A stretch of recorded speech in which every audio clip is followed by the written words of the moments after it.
Hey, it's me again. It's been a long time. I haven't been on YouTube or BitChute or whatever in a while. And I guess the reason is I didn't feel much like there was a need for me to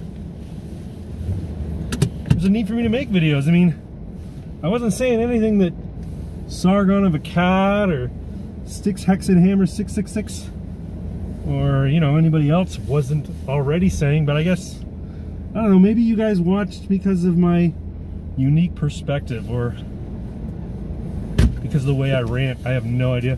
But I'm back. I decided it's been about a 3-month or so hiatus. I haven't made a video, and I thought I may as well, because I'm back on Twitter now, and I can't get over how much winning that's going on. As you know, that I talk mainly about US politics because I find it that much more interesting than Canadian politics. So yeah, let's talk about what's going on in the US political scene. It's been a pretty eventful year, or 4 years, I guess, if you really want to count everything. But Donald Trump continues to win. I don't know if you saw this or not, but he was in India a couple of days ago, and he and the President Modi, I think he's president, I don't think he's prime minister, I think they've got a different prime minister or a different person for prime minister, but anyway, Modi and him do this rally speaking engagement at the world's biggest stadium. There was like 125,000 people that can fit in that stadium, and it was packed to the tits.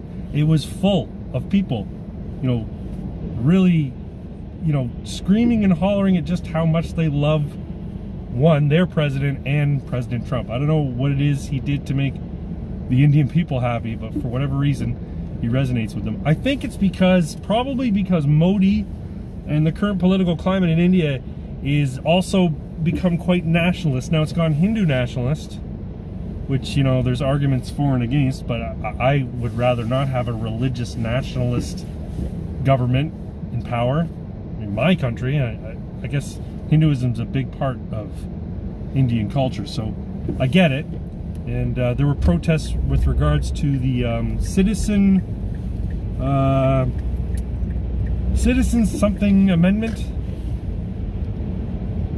Anyway, they have a CAA amendment that's going on in India right now, where they're basically saying refugees from certain countries of a certain faith are going to be given citizenship, but Muslims are excluded. And people are saying that's discriminatory. But, you know, there's a long history of Hindus and Muslims having not a great history, and the countries that are specifically mentioned, well, they're Muslim majority countries, so it doesn't really fit that the people who would be seeking refugee status would be coming as members of the majority religion in those countries to India for refugee status. So I get it, but whatever. There's a lot of excuse me, COVID-19. There's a lot of issues with the a lot of controversy surrounding the CAA in India, but nonetheless, I think the reason that he resonates so greatly with the Indian people, that is Trump, is because they too are also quite nationalist. I think Modi's a nationalist as well. Any event, neither here nor there. That's only one aspect of Trump's amazing winning streak that's going on right now. Well, of course, you know, he was exonerated in the sham impeachment hoax trial, and it's got Pelosi losing her shit. She is not going to last, folks. She's going to be voted out, I believe, come come November. I'm predicting that Trump is going to win in a landslide. And I know I'm not the only one who said that. I don't think he can really lose at this point. Now, that's not saying that I don't think Bernie can't win. Bernie could win. But he's got to bring a lot of people on board. And he's got to, once he gets the nomination, which I believe he will rightfully win it, whether or not he'll get the nomination is another question.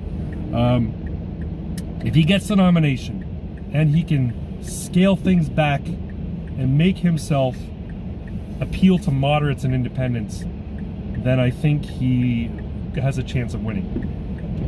But it would take for him to, I said this the other day to a friend of mine, it would take for him to put forward his plan, Medicare for All, and all these other freebie giveaways that he's talking about.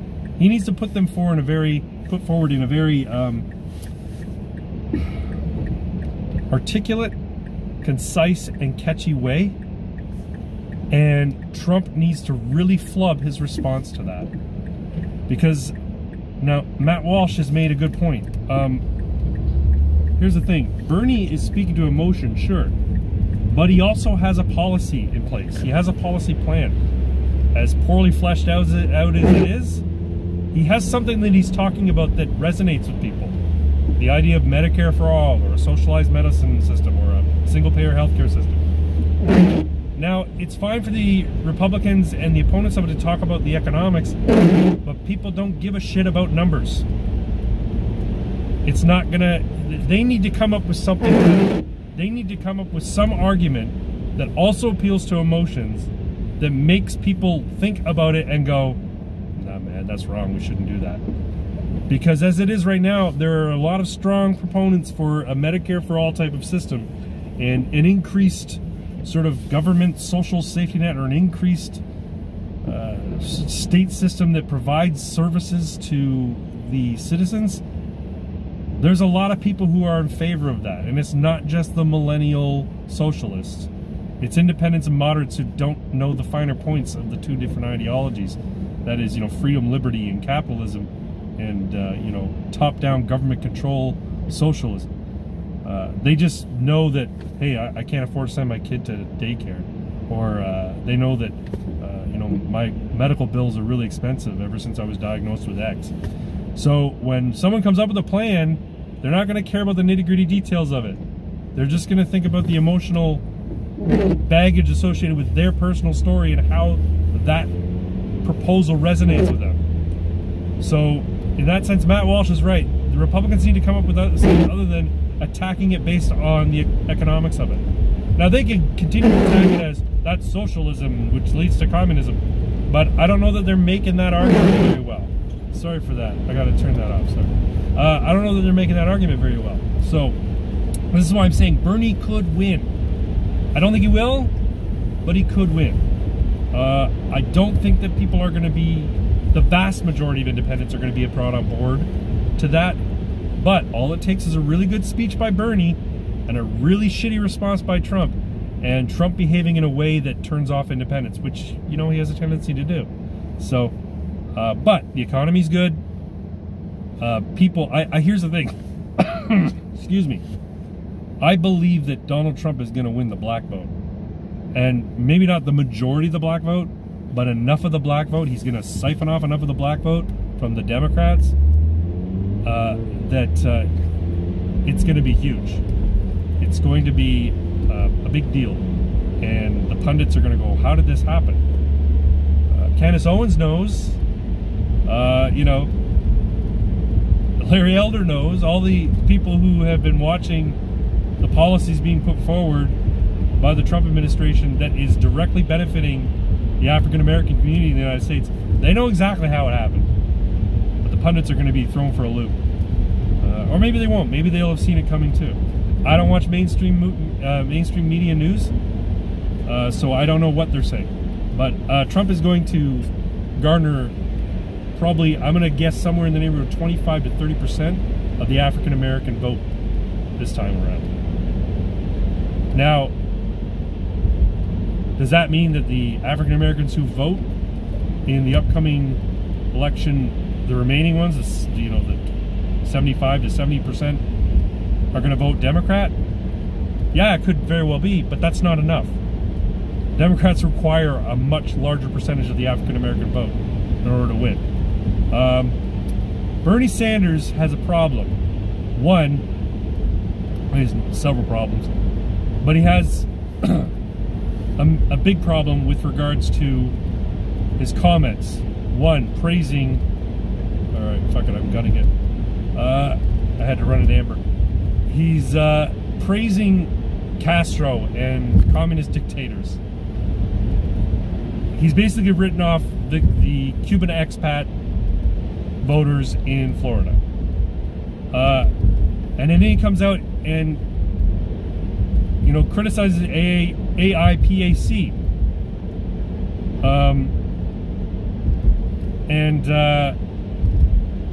So he's basically shitting on the Jewish voters. And then he calls Netanyahu, who by all accounts is quite popular amongst both American Jews and Israeli Jews, he calls Netanyahu a racist. Why don't you just write off Florida, man? Like, just, you can't win without Florida. He can't win without Florida, even if he took the Rust Belt states, which he won't, because what he's talking about with the Rust Belt states, you know, he's a proponent of the Green New Deal as well, so he wants to kill all those coal jobs, all those oil jobs, natural gas jobs in the Rust Belt state. He wants to kill all of that. So, yeah, so I don't see a path forward for Bernie winning. And here's the problem. All the Bernie bros who've been clamoring for this matchup, they're going to get their wish, right? In their mind, they were robbed of the opportunity to go up against Donald Trump with Bernie Sanders in 2016, and now it's this turn. This year it's their turn. Sticks, Hex, and Hammer 666 said this as well. They're going to be in for a rude awakening when they actually put Bernie up against Trump, and Trump smashes his asshole. It's going to be a ridiculous win for Trump. It's going to be to the point where maybe, finally, maybe, the Democrats will have some inner reflection and say, hey, you know, maybe we shouldn't go so far left. Maybe we shouldn't be embracing this identity politics stuff and this, you know, white privilege and this pandering attitude towards minorities. I don't know if you saw the debates the other night. They're fucking awful. Every single person on that stage looked like a goddamn caricature. But I don't know how many times they could pander to the African American community. Like, it was desperate. The pandering was so desperate. It doesn't seem genuine. Now, here's the thing. Donald Trump goes and speaks to African American communities as well, in their neighborhoods, in their, you know, their world. But he sounds fucking genuine. This is the thing. He seems genuine. Pete Buttigieg doesn't.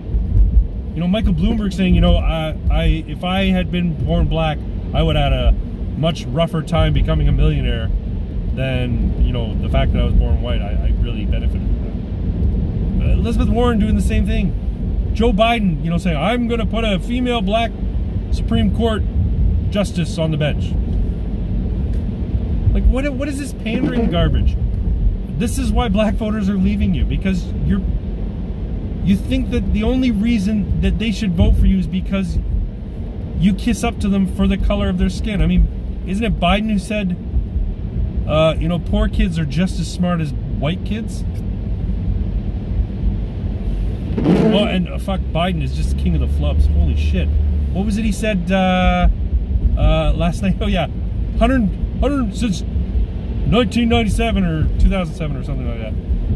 150 million Americans have been shot, have been killed by gunshots. Half the U.S. population is killed by gunshots. And then he's at a campaign event, I think in South Carolina or North Carolina, I think it's South Carolina. And he says, I'm Joe Biden and I'm running for the United States Senate. You don't have to vote for me, but vote. You take a look at me and then vote for the other Biden if you don't like me. I have a feeling his wires got crossed, and he was remembering his campaign stump speech from when he ran for the Senate way back in the day. But yeah, man, that guy should just, you know, bow out after the I guess Saturday the 29th. Yeah, Saturday the 29th. That's the South Carolina primary, and then next Tuesday is Super Tuesday. If he doesn't take it by a huge margin on Saturday, which he believes he will, because he just got the endorsement of the governor of South Carolina. If he doesn't take it by a huge margin, and I don't know that he will, because the Bernie bros are out there in full force. They are animated and they are energized. If he doesn't take it by a huge margin on Saturday, I'll keep repeating myself, He should just bow out. He should just give up. Bloomberg is going to be the nominee as far as the DNC is concerned. I think they pinned their hopes to Biden, but I think they're realizing now he's unelectable. He can't do it. He's going to get torn to shreds in a general with Trump. Bloomberg is the only one who could conceivably outspend Trump and take him on the things he's said in the past. But the problem is, Bloomberg's not squeaky clean either.